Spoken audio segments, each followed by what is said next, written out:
Welcome back, and thank you for tuning into Cheating Tales Lab. We appreciate every single one of you. We'd love to know, what part of the world are you watching from right now? Let us know in the comments. Now, let's dive into today's story. Chapter 1, Second Chances. Nathaniel Sinclair stepped through the doorway of his suburban Chicago home, shaking off the early October chill, only to find himself enveloped in unexpected warmth. The aroma of homemade lasagna, his favorite, filled the air, and laughter echoed from the kitchen. For a moment, he paused, soaking in the sound. His children's laughter had become rare since Rebecca's death 3 years ago. "Dad's home," Olivia called out, her face appearing around the corner. At 16, she had her mother's eyes, perceptive, intelligent, and increasingly guarded these days. Nathaniel hung his coat in the closet, a small smile playing on his lips. "Something smells amazing. Vanessa's been cooking all afternoon," Tyler said, appearing behind his sister. At 18, he was the spitting image of Nathaniel at that age, tall, broad-shouldered, with an analytical mind that questioned everything. "Even helped with my calculus." Vanessa Holloway Sinclair emerged from the kitchen, wiping her hands on a dish towel. Her auburn hair was pulled back in a loose ponytail, and flour dusted her cheek. 10 months his wife. And sometimes Nathaniel still couldn't believe his fortune in finding her after the darkness that had followed Rebecca's battle with cancer. "You're home early," she said, leaning in to kiss his cheek. "I wanted to surprise you." "Consider me surprised," Nathaniel replied, his arms slipping around her waist. He glanced at his children, noticing Tyler's lingering hesitation. Despite Vanessa's efforts, his son remained distant, polite but reserved, unlike Olivia, who had slowly begun to warm to their new family dynamic. Later that night, after the kids had gone to bed, Nathaniel found Vanessa in their bedroom, applying moisturizer to her face. "That was a nice thing you did today," he said, loosening his tie. The kids seemed happy. "I want them to be happy, Nate," Vanessa replied, meeting his gaze in the mirror. "They're part of you, which means they're part of me now." She hesitated, her fingers stilling. "Tyler still doesn't trust me, though." Nathaniel crossed the room and placed his hands on her shoulders. "He just needs time." Rebecca was his world. "Of course," Vanessa nodded, covering his hand with hers. "I would never try to replace her." What Nathaniel didn't see was the way Vanessa's eyes hardened as she looked at their reflection, the slight tightening of her jaw, the flash of something cold and calculating behind her smile. What Nathaniel didn't know was that across town, a man named Vincent Dawson had just received a text from his phone. They still don't suspect anything. Soon. What Nathaniel couldn't have imagined was that beneath Vanessa's carefully constructed facade of domestic bliss lurked a woman with very different plans for their future, plans that had no room for Olivia and Tyler Sinclair. Chapter 2, Shadows of the Past. On the surface, Vanessa Holloway was the perfect stepmother, supportive, attentive, and seemingly devoted to her new family. But in the quiet moments when no one was watching, another woman emerged. "I can't keep doing this," Vanessa whispered into her phone, standing in the corner of the garden while the Sinclair family bustled about inside, preparing for Tyler's upcoming graduation. "They're always here, always needing something. We knew it wouldn't be easy." Vincent Dawson's voice came through the line, smooth and controlled. "But remember what's at stake, Ness. Nathaniel Sinclair is worth over $30 million. Just a little longer." Vincent and Vanessa had met 15 years earlier at a foster home in Detroit, two broken teenagers with violent pasts who found in each other what the world had denied them: trust, understanding, a shared darkness that no one else could comprehend. When they aged out of the system, they'd made a pact. Together, they would take what the world owed them. "His precious children are the problem," Vanessa continued, her voice hardening. "Especially that boy. He watches me, Vince. Like he knows something." Inside the house, Tyler was indeed watching. Standing by the window, he observed Vanessa's animated conversation, the way her expression changed when she thought no one could see her. Something about his stepmother had never sat right with him, despite his father's obvious happiness. "She's hiding something," Tyler told his sister that night, sitting on the edge of Olivia's bed. "I saw her looking through Dad's office yesterday. When I asked what she needed, she said she was looking for stamps." Olivia sighed, setting her phone aside. "Maybe she was actually looking for stamps, Ty. Dad keeps them in the kitchen drawer. Everyone knows that. Not everyone obsesses over details like you do," Olivia countered, though her voice held a hint of uncertainty. Besides, Dad's happy. Don't you think he deserves that after everything with Mom? Tyler's jaw tightened. Mom would want us to look out for him. Unknown to either of them, Vanessa stood in the hallway, listening. Her face darkened as the siblings continued to speak, her fingers curling into fists. The next morning, Nathaniel left for a 3-day business trip to Boston. As soon as his car pulled away, Vanessa's demeanor shifted. "I need you both back by dinner tonight," she told Tyler and Olivia over breakfast, her voice unusually firm. "We're having guests." "I have debate practice until 6, Tyler began. "Skip it," Vanessa cut him off. "This is important to your father." Later that afternoon, as Tyler drove them home, his suspicions crystallized into certainty. "Something's not right, Liv. I'm going to start looking into her background." Olivia frowned. "What if you're wrong? Dad will be devastated." "And if I'm right?" Tyler countered. "He'll be in danger." What neither of them realized was that they were already in danger themselves. Back at the house, Vanessa was in the garage, her face illuminated by the harsh overhead light as she methodically loosened the brake fluid cap on Tyler's car, a glass bottle positioned to catch the draining fluid. Vincent stood beside her, his expression grim. "Are you sure about this, Ness? It's one thing to manipulate, another to—" "They're in my way," Vanessa interrupted, her voice eerily calm. "And they're getting suspicious. We need to accelerate the timeline." Across town, Mike Patterson sat at his desk, frowning at his computer screen. As Nathaniel's oldest friend and a private investigator, he had promised to look into Vanessa Holloway as a wedding gift, standard background check, nothing invasive. What he'd found had troubled him enough to dig deeper. Now, staring at the inconsistencies in Vanessa's history, the 5-year gap in her record, the multiple name changes, the connection to a series of wealthy, older men who had all experienced tragedy shortly after she entered their lives, Mike reached for his phone. "Nate," he said when his friend answered. "We need to talk about Vanessa. Something isn't adding up." Chapter 3, The Crash. Rain pelted the windshield as Tyler navigated the winding road leading back from Lake Forest College. Beside him, Olivia scrolled through music options on her phone, both siblings relieved to escape the tense atmosphere at home. Vanessa had been increasingly controlling over the past week, monitoring their movements and inserting herself into every conversation with their father. Dad called earlier, Olivia mentioned, selecting a playlist. Said he's cutting his trip short, coming home tomorrow instead of Saturday. Tyler nodded, squinting through the downpour. "Good. I found some things I need to talk to him about." He hesitated. "I looked up Vanessa's background. Her story about growing up in Seattle? It's a lie. I can't find any record of a Vanessa Holloway there during those years." Olivia shifted uncomfortably. "Maybe she used another name? That's exactly what worries me." Tyler pressed the brake pedal as they approached a sharp curve, but the car didn't slow. His heart rate spiked as he pressed harder. "Nothing. Liv," he said, his voice tense. "Something's wrong with the brakes." The car continued to accelerate on the downhill slope, hydroplaning on the wet asphalt. Tyler fought for control, his knuckles white on the steering wheel. "Tyler!" Olivia screamed as the car spun out, crashing through the guardrail and plummeting down the embankment. The world slowed to a terrifying crawl, shattering glass, crunching metal, the jarring impact as the car rolled once, twice, before slamming into a tree at the bottom of the ravine. Across town, Nathaniel Sinclair stepped off his early return flight, turning on his phone to find 17 missed calls. His blood ran cold as he listened to the first voice message from the hospital. When he arrived at Northwestern Memorial, Vanessa was already there, her face tear-streaked and distraught.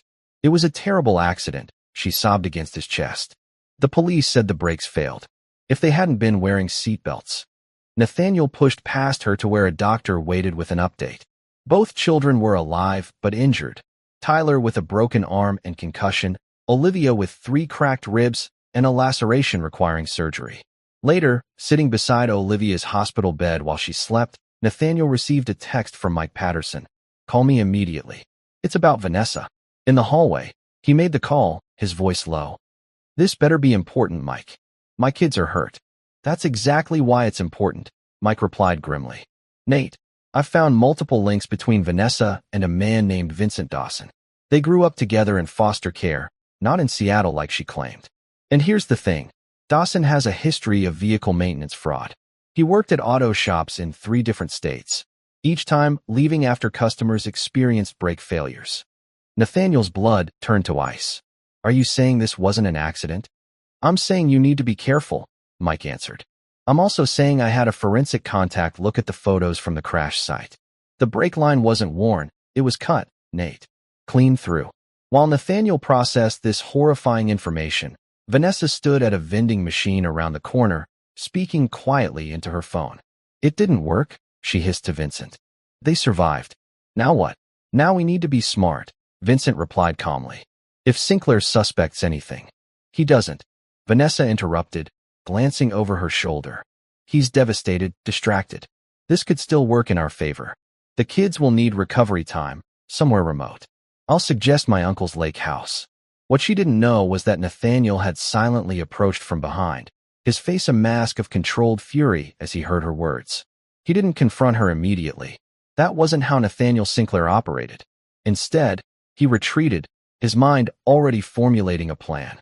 Whoever Vanessa Holloway really was, whatever she had done to his children, she would pay. And it would be a reckoning she never saw coming. Chapter 4. The Investigation. Nathaniel Sinclair had built his cybersecurity empire on 3 principles: patience, precision, and paranoia. Those same principles would now protect his family. In the week following the accident, he maintained a careful facade, the concerned father, the supportive husband. He held Vanessa's hand during doctor visits, kissed her forehead when she brought coffee to the hospital, and thanked her for her devotion to his children. Behind this mask, however, Nathaniel was hunting. "I need everything on Vincent Dawson," he told Mike Patterson in the security investigator's cluttered office downtown. "Every address, every job, every connection to Vanessa." Mike slid a thick folder across the desk. Already done. They were in 3 foster homes together between ages 13 and 18. After that, they appear in various cities, always separately, but never more than a few miles apart. He pulled out a series of photographs. These were taken over the past year. They've been meeting regularly at a motel off Highway 41. Nathaniel's jaw tightened as he stared at the images of his wife in another man's arms. The betrayal stung, but it was the least of Vanessa's crimes. "There's more," Mike continued, his expression grave. "Before you, there were 2 other wealthy men. Harold Wilkins in Phoenix, heart attack 6 months after marrying Vanessa, then called Vanessa Miller. His children from a previous marriage died in a hiking accident 3 weeks before his death. And before that, Philip Garrison in Minneapolis, stroke after 8 months of marriage. His son survived a mysterious fall from a balcony, but was left paralyzed." Nathaniel's blood ran cold. "They're killers. Sophisticated ones," Mike agreed. "Nothing was ever proven. The authorities suspected Vanessa in Minneapolis, but couldn't make a case. She disappeared afterward, resurfacing with a new identity in Phoenix. And now she's targeting my children to get to me," Nathaniel concluded, his voice deadly calm. "I need surveillance. Everything. Every word, every movement." Within 2 days, Nathaniel had transformed his home office into a command center. Hidden cameras captured every room except the children's bedrooms. Special software logged all calls and texts from Vanessa's phone. A tracking device monitored her vehicle. The evidence mounted quickly. Vanessa met Vincent 3 times that week alone. Their conversations, captured by the bug Nathaniel had planted in her car, revealed the full extent of their plan. "We need to be patient," Vincent's voice came through the speaker as Nathaniel listened, his face impassive. "The old man's not an idiot. One more accident so soon would raise flags." "I can't keep playing nurse to those brats," Vanessa spat. "The girl's whining is driving me insane." 6 more months, Vincent soothed. "The boy goes to college in the fall. Get the girl sent to that boarding school she mentioned. Isolate Sinclair, then we move. One tragic accident, and you're the grieving widow with $30 million in the bank. We'll be in Belize by Christmas." That night, Tyler sought out his father in the home office, his arm still in a cast. "Dad, I need to tell you something about the accident." Nathaniel looked up from his computer, expression carefully neutral. "What is it, son?" "The brakes didn't just fail," Tyler said, his voice low. "Someone tampered with them. I checked the car afterward. There was a clean cut in the line." He hesitated. "And I think it was Vanessa. I found evidence she's not who she claims to be." Rather than dismissing his son's concerns, Nathaniel nodded slowly. I know, Tyler. I've been investigating her since the accident. He turned his laptop to show the surveillance feeds. I need you to trust me now. Say nothing to Vanessa or Olivia. Act normal while you recover. Can you do that? Tyler's eyes widened, then narrowed with determination.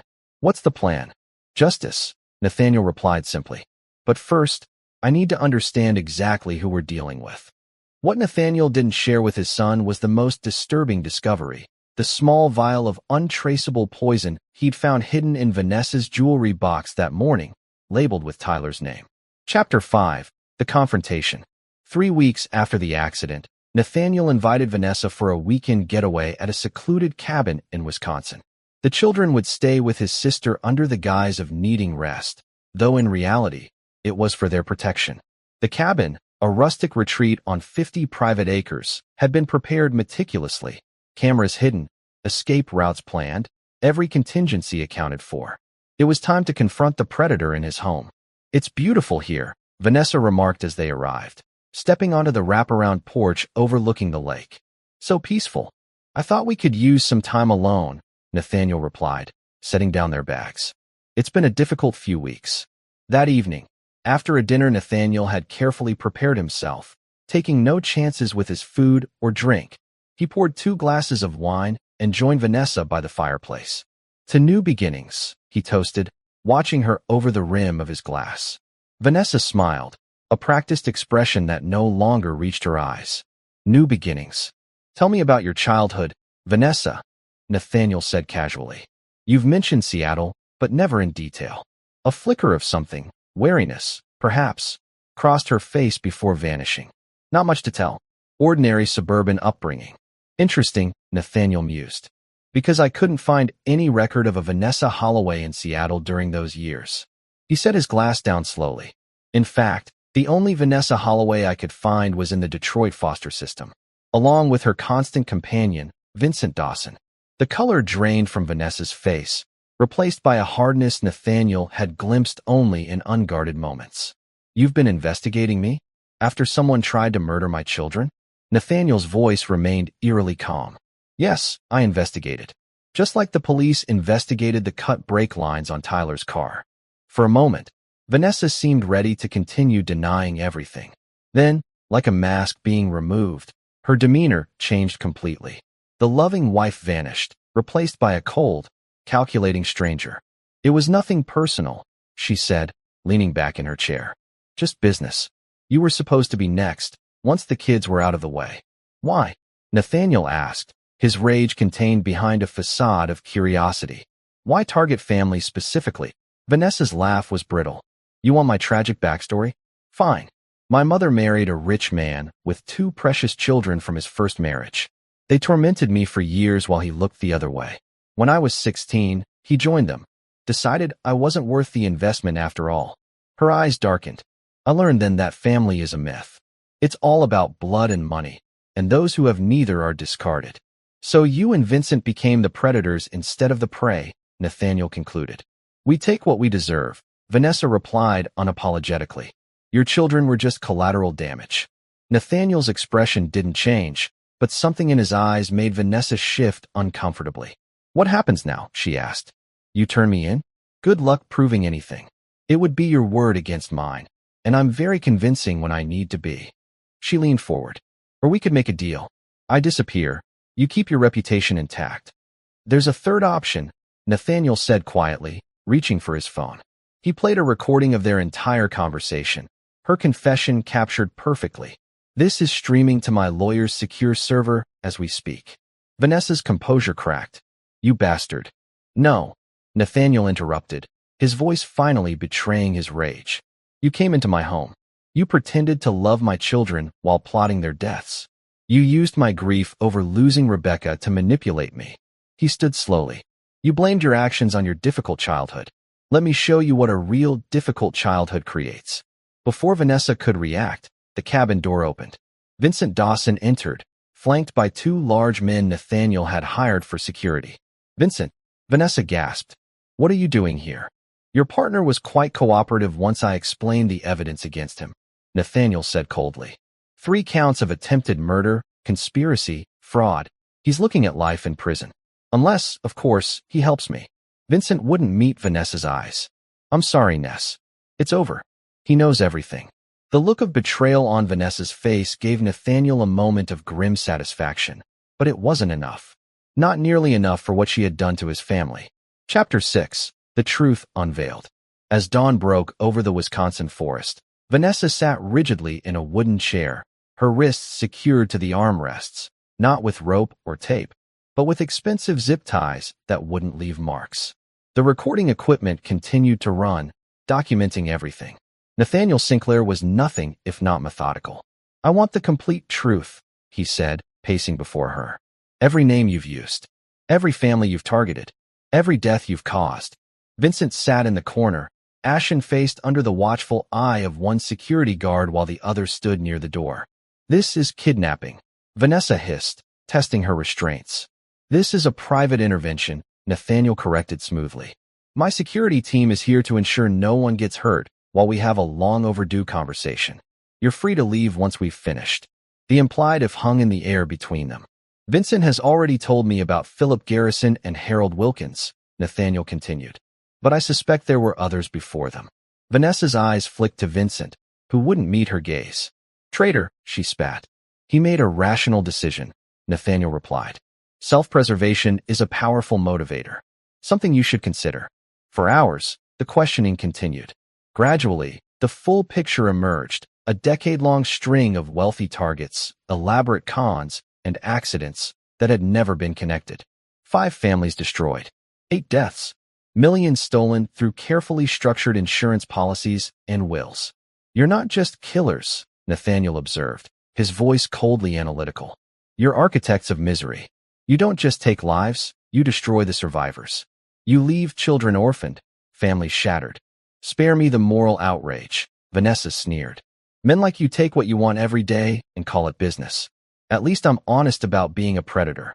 The difference, Nathaniel replied, is that I built something. Created value. You only destroy. As the confession continued, Mike Patterson arrived at the cabin with additional evidence. Financial records showing how Vanessa and Vincent had laundered their gains, identity documents under various names, and most damning of all, a journal detailing their methodology. We have enough to put them away for life, Mike told Nathaniel privately as they stepped outside. The FBI has been looking for them for years, though they didn't know who they were looking for. One call, and this is over. Nathaniel stared out at the placid lake, his reflection fractured by ripples. Not yet. Back inside, he dismissed the security team and Mike, leaving just the 4 of them, Nathaniel, Vanessa, Vincent, and a tension thick enough to suffocate. Here's what happens next, Nathaniel said, finally releasing Vanessa from her restraints. You have 2 options. Option 1. I release all evidence to the FBI. You spend the rest of your lives in separate federal prisons. Option 2. He paused, opening a laptop to reveal a video call with a stern-faced woman. This is Special Agent Diaz. She's been hunting you for years. Diaz nodded on screen. We've suspected a team targeting blended families, but could never connect the cases. Agent Diaz is prepared to offer a deal, Nathaniel continued. You provide complete confessions, testify against each other, and help close the cases of every family you've destroyed. In exchange, you might see daylight again before you die. Vincent leaned forward immediately. I'll take the deal. Vanessa's expression contorted with hatred. After everything we've been through, everything we've built. What we built was a house of cards, Vincent replied, defeated. It's over, Ness. As Vanessa realized the extent of her partner's betrayal, something broke in her. Her calculated facade crumbled completely, revealing the desperate, cornered animal beneath. They deserved it, she snarled at Nathaniel. Your precious children. They had everything handed to them, while children like Vincent and me suffered. The world owes us. The world owes you nothing, Nathaniel replied, his voice devoid of emotion. And now, you'll pay your debt to it. What Vanessa and Vincent couldn't know, was that Nathaniel Sinclair had no intention of leaving their fate to the justice system alone. The evidence would go to the FBI, yes. They would face trial and imprisonment. But Nathaniel had made other arrangements, ensuring that their time in custody would be particularly uncomfortable, that certain inmates would know exactly what they had done to children, that no prison transfer or appeal would ever succeed. Justice through official channels was just the beginning of Nathaniel's reckoning. The real punishment would unfold slowly, meticulously, over decades, just as deliberate and patient as the man himself. When FBI agents arrived at the cabin 2 hours later, they found Vanessa and Vincent separately secured, with video confessions and corroborating evidence organized in meticulous files. "I've never seen a civilian investigation this thorough," Agent Diaz remarked to Nathaniel as her team processed the scene. "I protect what's mine," he replied simply. Chapter 7. The Aftermath. 3 months after Vanessa and Vincent's arrest, the Sinclair family was beginning to heal. Tyler had started college early, taking summer courses at Northwestern while continuing physical therapy for his injuries. Olivia was at an elite music program in New York, finally pursuing the passion for violin that Vanessa had subtly discouraged. Nathaniel had thrown himself into expansion plans for his cybersecurity firm, channeling his rage into productive outlets. The media frenzy around Vanessa's arrest had initially threatened his company's stability, but his transparent handling of the situation, positioning himself as another victim who had helped bring dangerous criminals to justice, had ultimately strengthened his reputation. On a rainy Tuesday in September, Nathaniel sat across from District Attorney Simmons in her downtown office. "The plea deals are finalized," Simmons explained, sliding folders across her desk. "Dawson gets 20 years with possibility of parole after 15 in exchange for his testimony." "Your wife." "Ex-wife," Nathaniel corrected. The divorce had been finalized in record time. "Ms. Holloway," Simmons amended, "receives multiple life sentences without parole. The evidence against her was overwhelming, particularly after Dawson's cooperation." Nathaniel nodded, his expression revealing nothing of his thoughts. "And the other cases? The other families?" "Being reopened," Simmons confirmed. "We've already made contact with Philip Garrison's son. He's wheelchair-bound, but has agreed to testify if needed." After leaving the DA's office, Nathaniel didn't return immediately to work. Instead, he drove to a nondescript building in a commercial district, where he was escorted to a private office bearing only the nameplate, Hayden Consulting. The woman who greeted him was in her 60s, with silver hair and the sharp eyes of a predator. Rosalind Hayden had once worked for intelligence agencies that officially didn't exist. Now she offered specialized services to very select clients. "Mr. Sinclair," she said, gesturing to a chair. "Progress report as requested." For the next hour, Rosalind detailed the measures being implemented in various correctional facilities across the country, arrangements that would ensure Vincent and Vanessa's incarceration was particularly unpleasant without ever crossing into territory that might generate sympathy or grounds for appeal. Vincent Dawson has been assigned to a facility where 3 guards lost family members to domestic violence, Rosalind explained clinically. "They've been informed of his history with child victims. Nothing will appear in reports, but his experience will be educational." "And Vanessa?" Nathaniel inquired. "More complex, given women's facilities have different dynamics. However, we've arranged for her to have a rotating series of cellmates with children of their own. Her reputation will precede her." Rosalind's smile was cold. "Additionally, the commissary will experience regular inventory issues with items she requests. Small comforts will be consistently unavailable to her.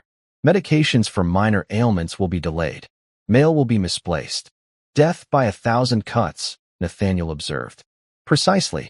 Nothing dramatic enough to justify transfer, nothing she can definitively prove, just a lifetime of persistent discomfort and isolation."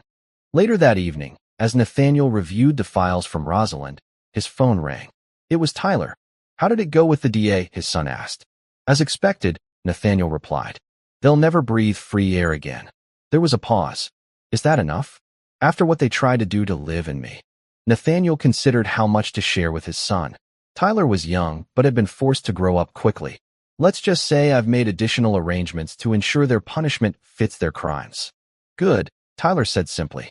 "Oh, and Dad, I've been thinking about the business. I want to learn more about what you do. Maybe come work with you next summer." Something warm unfurled in Nathaniel's chest. Pride, perhaps, or the simple recognition that despite everything, his family had emerged stronger. "I'd like that, son." What neither of them discussed, what Nathaniel would never share with his children, was the other set of files in Rosalind's office. Contingency plans. Because Nathaniel Sinclair had learned a valuable lesson from Vanessa's betrayal, trust was a luxury he could no longer afford, even with those closest to him. Chapter 8. Unexpected Revelations. 6 months into Vanessa's incarceration, Nathaniel received a call from Agent Diaz. "We found something you should see," she said, her voice tense. "How soon can you get to the Chicago field office?" 3 hours later, Nathaniel sat in a sterile conference room, staring at photographs spread across the table. These were recovered from a storage unit rented under one of Vincent's aliases, Diaz explained. The facility was being demolished, and the contents were cataloged for auction when our alert system flagged the name. The photos showed surveillance of the Sinclair family going back 5 years, long before Vanessa had entered their lives. Photos of Rebecca before her illness. Photos of the children at school. Photos of Nathaniel at his office. They were watching us before Rebecca died, Nathaniel realized, ice forming in his veins. This wasn't random. They targeted us specifically. That's not all. Diaz continued grimly, sliding over a file. "We found medical records. Your first wife's cancer." Nathaniel's head snapped up. "What about it?" "There were inconsistencies in her treatment protocol. Certain medications were substituted during her hospital stays, subtle changes that wouldn't be immediately obvious but would have accelerated her decline." Diaz's voice softened. "Mr. Sinclair, we believe Vanessa or Vincent had access to Rebecca's treatment. They may have hastened her death." The room seemed to tilt around Nathaniel. Rebecca's suffering, the rapid progression that had baffled her doctors, had been deliberate, engineered. His hands curled into fists on the table as a cold, crystalline rage unlike anything he'd ever felt before settled in his chest. "How?" he managed to ask. "How did they gain access?" "Vincent worked in hospital maintenance briefly during that period," Diaz explained. "We're still investigating, but it appears he may have used that position to access medication storage." Nathaniel absorbed this, his mind working with ruthless efficiency despite the emotional devastation. "Why target us specifically, out of all possible families?" Diaz hesitated. "This is where it gets complicated. We found journals, correspondence between Vanessa and Vincent stretching back years. They weren't just random predators. They specifically sought victims connected to something called Project Vanguard." Recognition flashed in Nathaniel's eyes. Project Vanguard had been a classified cybersecurity initiative his company had worked on for the Department of Defense a decade earlier. A project that had made his fortune but also created powerful enemies. "They were mercenaries," Nathaniel realized. "Hired to destroy me." "We believe so," Diaz confirmed. "The question is, by whom?" That night, Nathaniel sat alone in his home office, surrounded by the ghostly blue glow of computer screens. The revelations had changed everything. This wasn't just about Vanessa and Vincent anymore. They were merely instruments. Somewhere out there was the composer of this tragedy, the person who had ordered Rebecca's death, who had tried to destroy his family. His phone rang. "Mike Patterson." "You were right to keep digging," his friend said without preamble. "I found the money trail." Vanessa and Vincent were paid through a shell company linked to Maxwell Hayes. Nathaniel's blood froze. Maxwell Hayes had been his business partner in the early days, before Project Vanguard. When the military contract came through, Hayes had wanted to sell the technology to private bidders as well, a move that would have been treason. Nathaniel had reported him, testified against him. Hayes had gone to prison for 15 years. He would have been released 3 months before Rebecca's diagnosis. "Hayes," Nathaniel whispered. "He orchestrated all of this from prison. Rebecca, the children, everything. It was his revenge." "There's more," Mike continued. "Hayes died last week. Apparent suicide in his apartment in Phoenix." Nathaniel's laugh was hollow. "Convenient timing." "Too convenient," Mike agreed. "And Nate?" "Before he died, he transferred $2 million to an offshore account. Someone completed the contract." The implications hung heavy between them. If Hayes was dead, who had received that final payment? Who else had been working against the Sinclair family all this time? The next morning, Nathaniel requested a meeting with Vanessa at the Federal Detention Center. Seated across from her in the sterile visitation room, he studied the woman who had nearly destroyed everything he loved. 6 months of incarceration had leached the glamour from her. Her hair dull, dark circles under her eyes, the confident posture replaced by a defensive hunch. "I know about Hayes," Nathaniel said without preamble. I know you and Vincent were hired to destroy my family as revenge for his conviction. Something flickered in Vanessa's eyes. Surprise, quickly masked. Took you long enough to figure it out. What I don't know, Nathaniel continued, is who else was involved. Hayes is dead, but the money trail didn't end with him. Vanessa's smile was razor thin. Maybe you should ask your precious children. Nathaniel went still. What does that mean? Hayes had help from someone close to you. Vanessa replied, leaning forward. Someone with access. Someone hurt by your moral stand against selling military secrets. Her eyes gleamed with malice.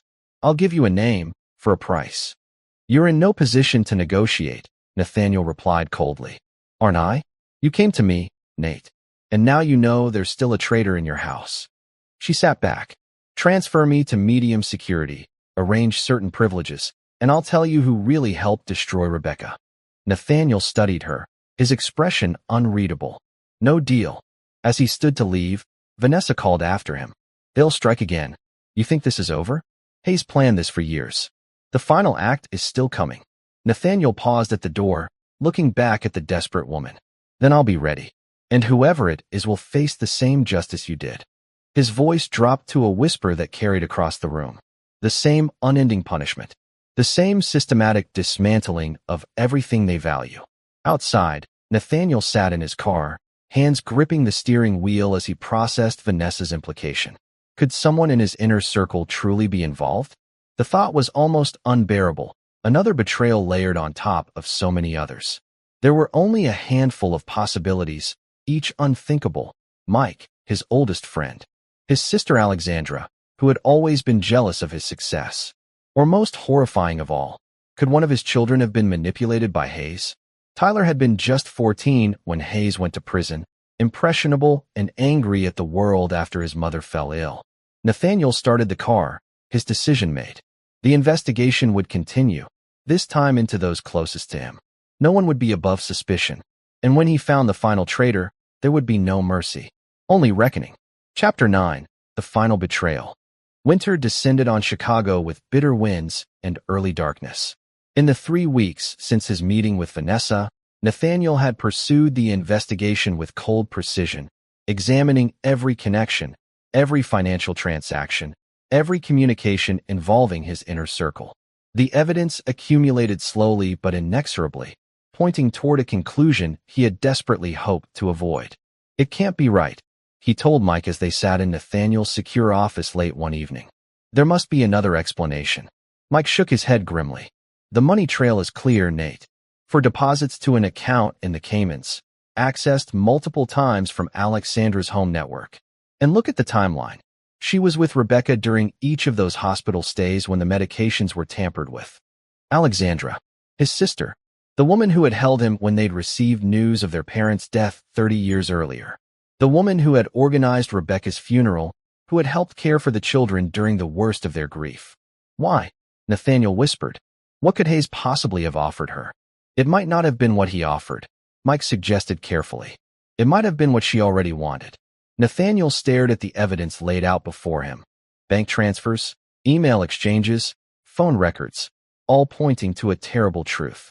Alexandra had never forgiven him for surpassing their parents' expectations, for building something greater than their family business, for being the son their father had favored even from beyond the grave. When Hayes had reached out from prison, he'd found fertile ground for his revenge plot. She was with the children the night of the crash, Nathaniel realized suddenly. She volunteered to watch them while Vanessa and I had dinner. His voice hardened. She could have accessed Tyler's car, created backup in case Vanessa's sabotage failed. Mike nodded grimly. Double insurance. Hayes was nothing if not thorough. And now she's staying at my house 3 nights a week, helping Olivia with college applications. Nathaniel continued, cold dread spreading through him. She has access to everything. Their food, their schedules, their medications. What are you going to do? Mike asked quietly. Nathaniel's expression hardened into something terrible and final. End this. Tonight. 2 hours later, Nathaniel sat at his dining room table across from Alexandra. The house was quiet, Tyler at a friend's, Olivia at a school event. Just the two of them, with steaming mugs of coffee between them. It's good to see you taking care of yourself again, Alexandra remarked, stirring honey into her cup. After everything with Vanessa, I worried you might retreat from everyone. I've learned a valuable lesson about trust, Nathaniel replied evenly, watching her over the rim of his mug. About looking beneath the surface of people's actions. Alexandra nodded sympathetically. That woman fooled all of us. I still can't believe she was planning to hurt the children. Yes, Vanessa was quite the actress, Nathaniel agreed. But then, it seems to run in the family. Alexandra's hand stilled momentarily, the only indication that his words had registered. What do you mean? Tell me, Alex, when did Hayes first contact you? Was it before or after his conviction? The silence stretched between them, heavy with decades of unspoken resentment. Finally, Alexandra set down her spoon. You always were too clever for your own good, she said, her voice suddenly cold and unfamiliar. Though not clever enough to look closer to home while you were hunting monsters. Why? Nathaniel asked simply. Rebecca never did anything to you. The children would have been fine, Alexandra interrupted sharply. That was Vanessa's idea, not mine. I never wanted them hurt.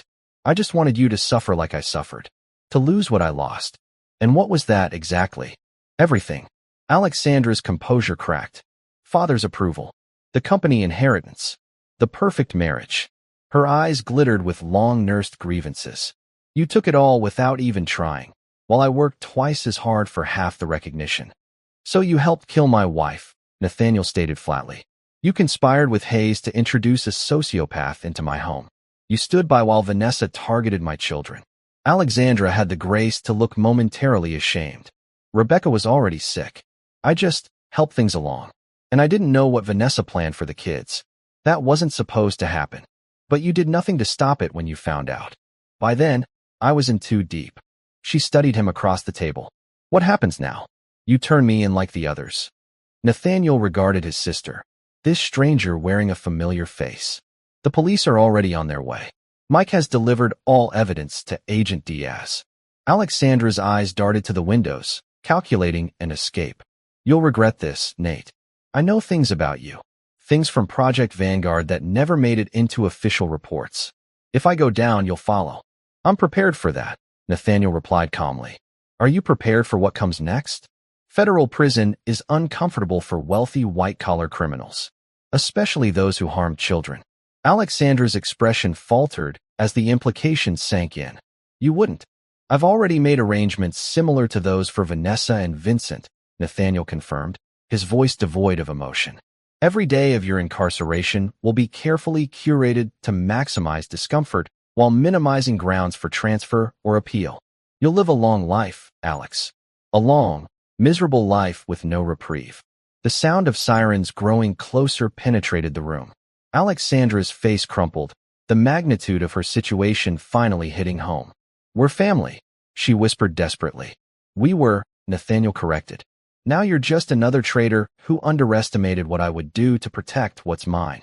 As federal agents entered the house minutes later, Nathaniel stood in the shadows of his study, watching Alexandra being led away in handcuffs. His face betrayed nothing of the turmoil within, the grief, the rage, the profound sense of betrayal that threatened to consume him. His phone vibrated with a text from Olivia, on my way home. Everything okay? Everything's fine now, he replied. We'll talk when you get here. 1 week later, the Sinclair family gathered in Nathaniel's lake house, the same property where he had confronted Vanessa months earlier, now reclaimed and purified by new memories. Tyler and Olivia sat across from their father, processing everything he had finally revealed about Alexandra's involvement. I still can't believe Aunt Alex helped kill Mom, Olivia said quietly, tears tracking down her cheeks. The past 3 years have taught me that people are capable of unimaginable cruelty when driven by resentment, Nathaniel replied. But they've also shown me the strength of what cannot be broken. He looked at his children, no longer children, really, but young adults forged in adversity. Tyler, serious and analytical, already showing the strategic mind that would one day make him a formidable business leader.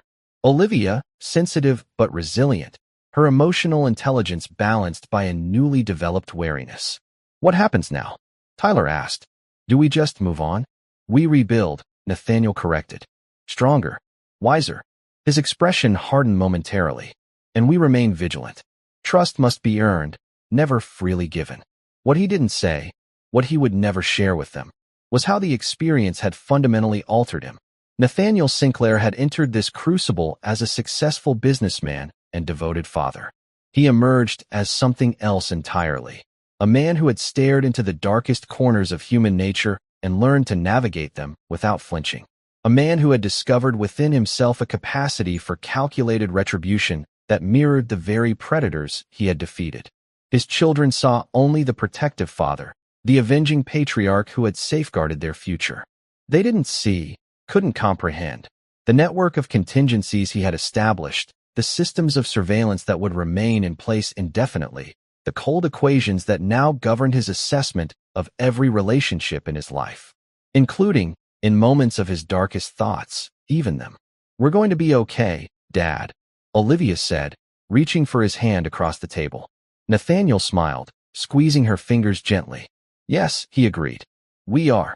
And they would be, protected by his unwavering vigilance, his unforgiving memory, and his absolute commitment to eliminate any threat to what remained of his family, no matter the cost to his humanity. The Sinclair family had been forged anew in betrayal's fire. What emerged was stronger, but forever changed. A dynasty founded not just on success, but on a patriarch's cold reckoning with those who dared to threaten what was his. This is where our story comes to an end. Share your thoughts in the comments section. Thanks for your time. If you enjoy this story, please subscribe to this channel. Click on the video you see on the screen, and I will see you there.